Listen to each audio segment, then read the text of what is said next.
Bem, pessoal, dando continuidade à nossa semana 1, vamos falar um pouco sobre o projeto de um website. Então, um projeto ele é um esforço temporário empreendido para criar um produto, serviço ou resultado exclusivo. Os projetos e as operações diferem principalmente no fato de que os projetos são temporários e exclusivos, enquanto as operações são contínuas e repetitivas. Então, para cada ação que você for fazer, tem um projeto. Para cada site tem um projeto. Para cada animação, para a internet tem um projeto, né? Então é diferente, um projeto é diferente um do outro. Por mais que sejam peças parecidas, mas tem sempre um diferencial entre um e outro, né? Então ele é um esforço temporário que você faz para projetar a peça que você vai fazer. Então os projetos são normalmente autorizados como resultado de uma ou mais considerações estratégicas. Sempre que vai fazer um projeto tem uma motivação para isso, né? E muitas das vezes é uma motivação comercial, né? Se faz um projeto, por exemplo, de uma animação para web para divulgar uma empresa, divulgar um evento, um serviço. Estas podem ser uma demanda de mercado nacional, uma demanda de mercado, necessidade organizacional, solicitação de um cliente, avanço tecnológico ou requisito legal, né? São várias as motivações. Então nós temos aqui o exemplo do site do IFP, né, aqui do lado.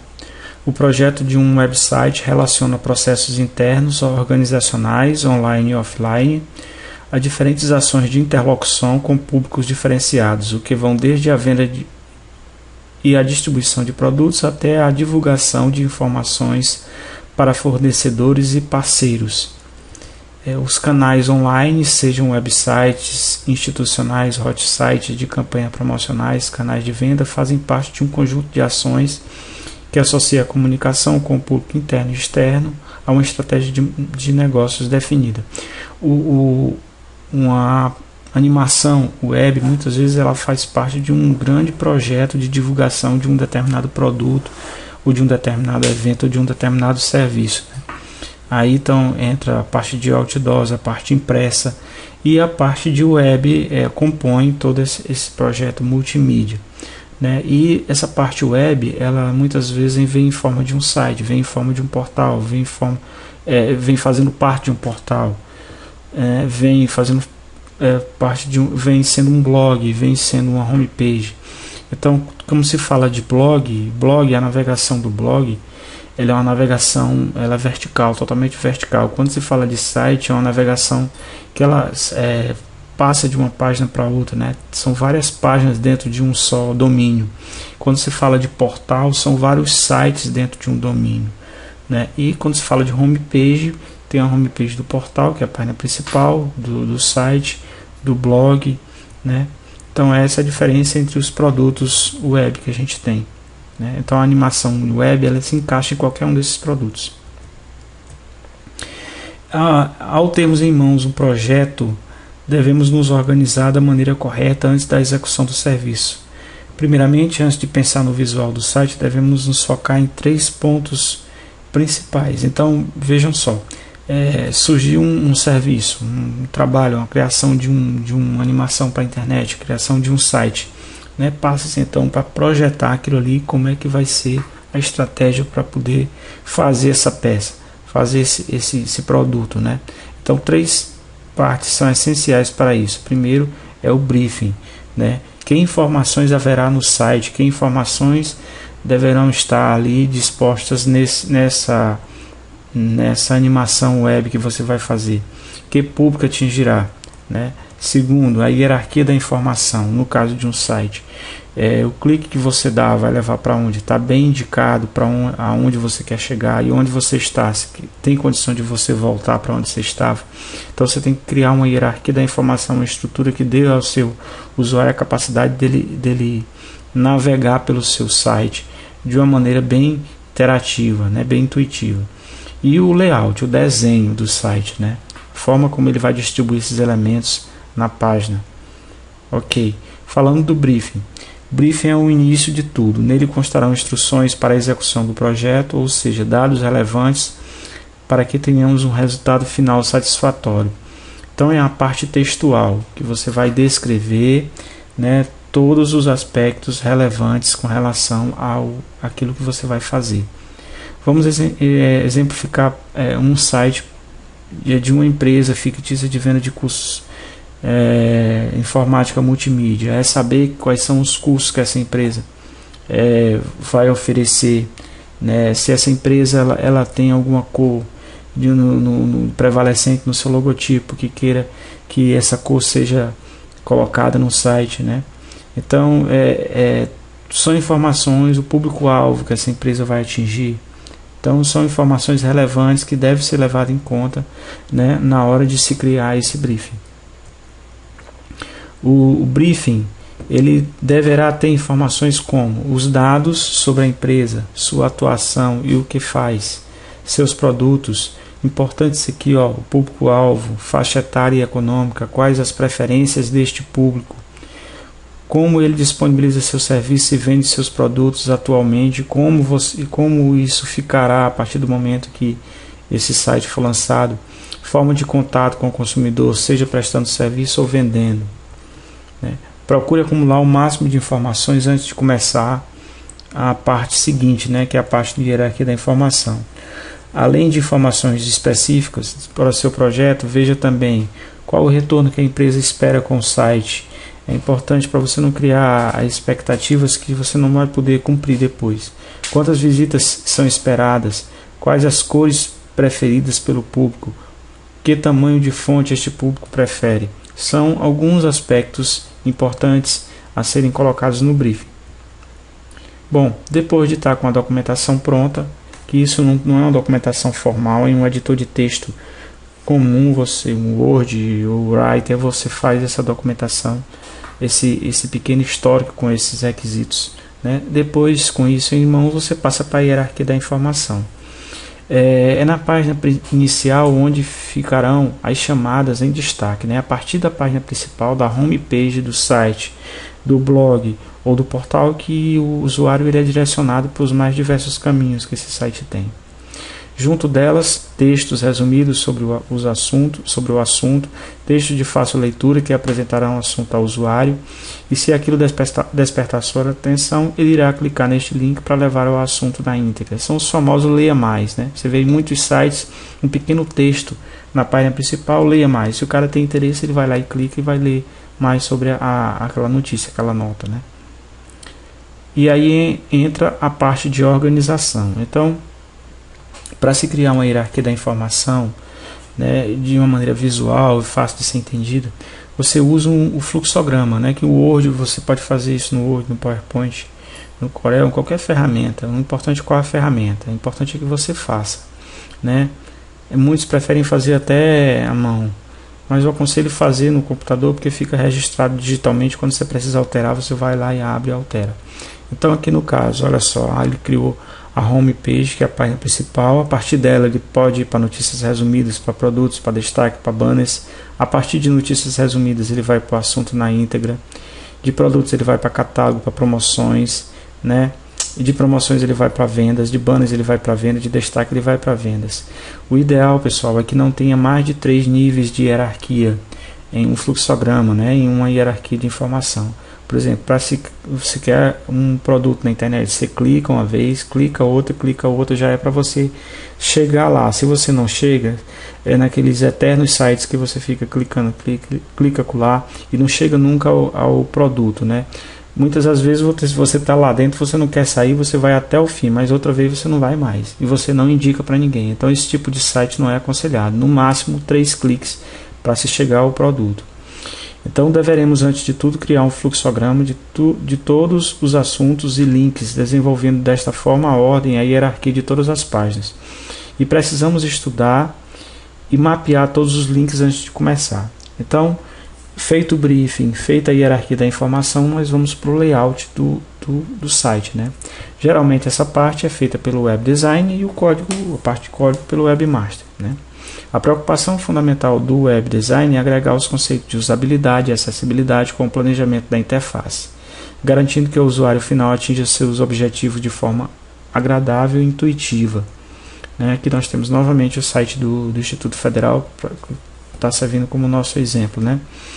Para desenharmos o layout de um site, podemos usar aplicações gráficas como o Pencil, que é o que nós vamos utilizar, ou até mesmo ferramentas mais sofisticadas como o Fireworks e o Corel. E muitas pessoas preferem ainda fazer no lápis de papel. Repito, o importante é que faça. Tudo tem que ser feito um planejamento, né? Então, há um aspecto bem interessante para a gente falar com relação ao layout, que é a regra dos textos, né? Regra dos textos, se você pega a tela principal, né, que é a home page, né, e divide ela em 9 partes aqui, né, você tem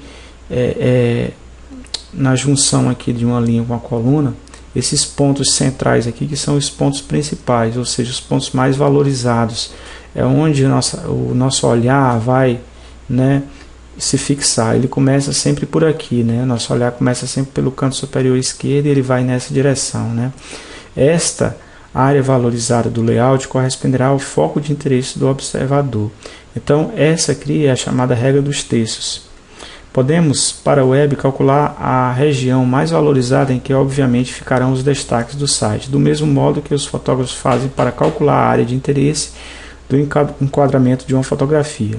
Ou seja, divide-se o browser em 9 partes iguais. As áreas de interesse serão as proximidades onde haja as interseções de nossas linhas imaginárias. Então, as áreas de interesse são essas aqui. Lembre-se bem disso, pessoal.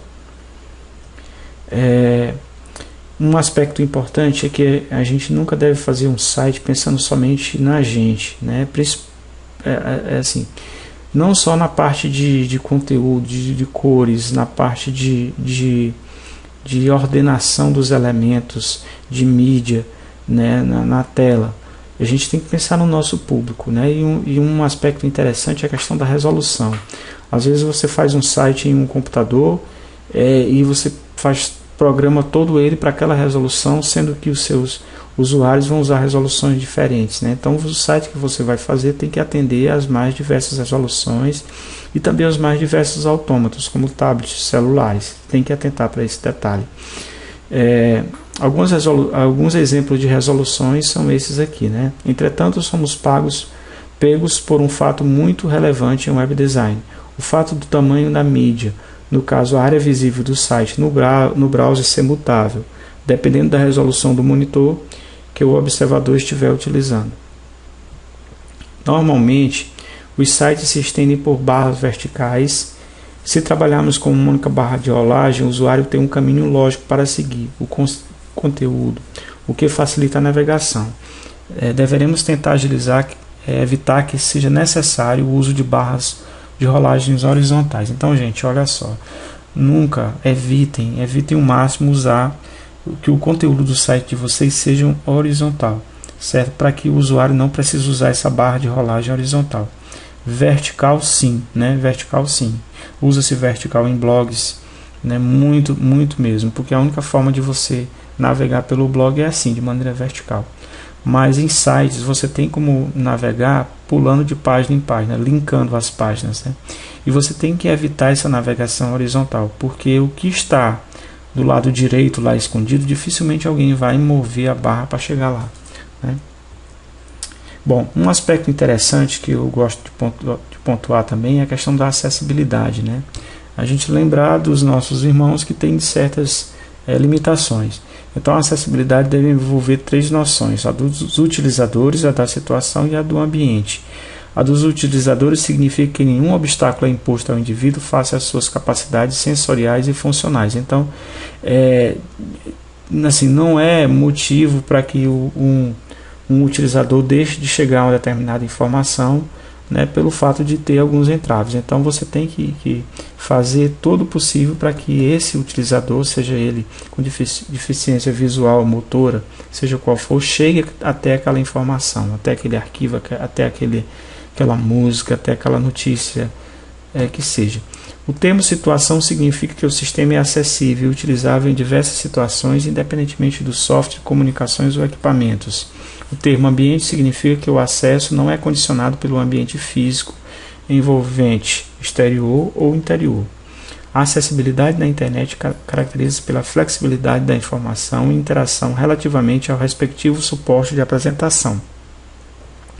Essa flexibilidade permite a sua utilização por pessoas com necessidades especiais, bem como a utilização em diferentes ambientes e situações e através de vários equipamentos ou navegadores.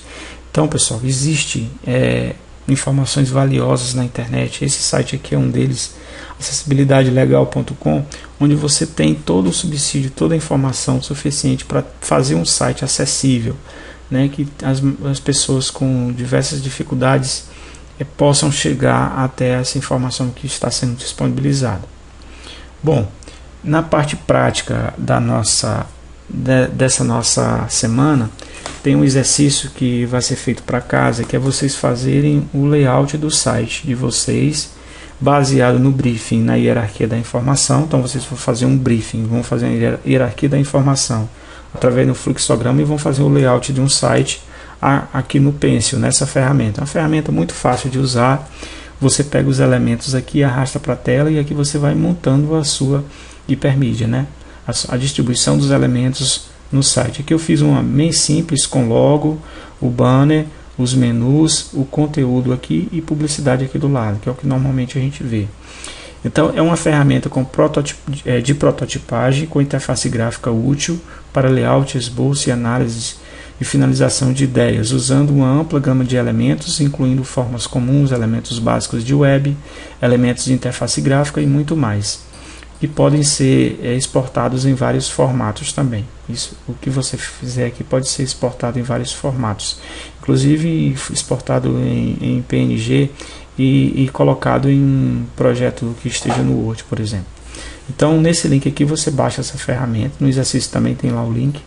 Certo? Você baixa a ferramenta, é livre, gratuita e você passa a utilizar. Ok? Então, pessoal, obrigado. Essa foi a nossa primeira semana. Estamos aqui à disposição para tirar alguma dúvida. Até mais e até a nossa próxima videoaula.